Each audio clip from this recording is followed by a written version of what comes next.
So I'm curious if folks have seen this before. It's an illustration that's often used to help explain different terms used in the work of advancing social change and racial equity. And I think one of the things we wanted to express to you all today is, why racial equity and social justice, right?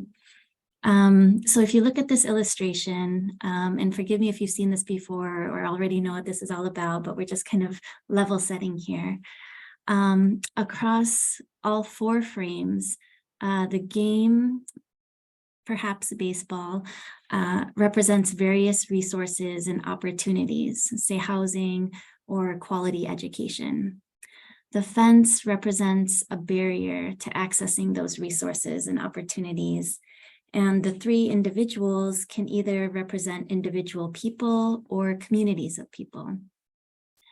The first box or frame on the left, labeled reality, essentially tries to show how structural racism manifests in all of our lives, right?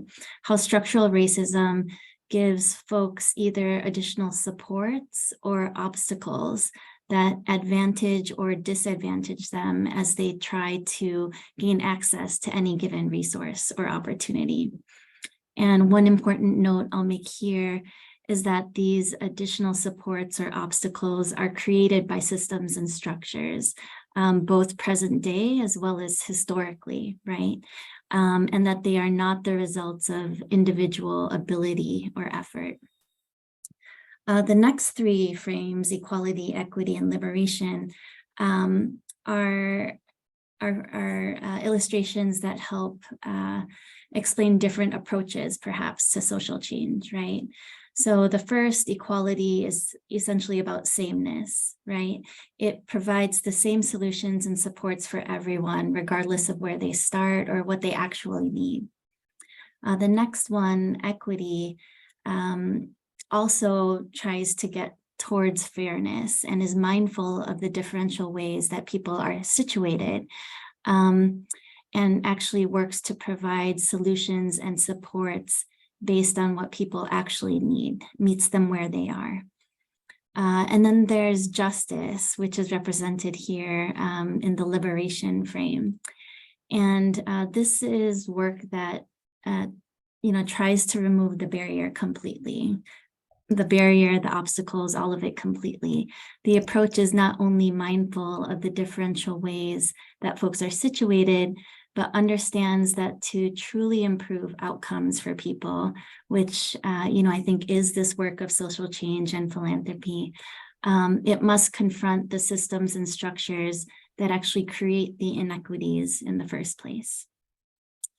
As Beth had shared at the top, ECCF has been engaged in its own journey with respect to social change and racial equity.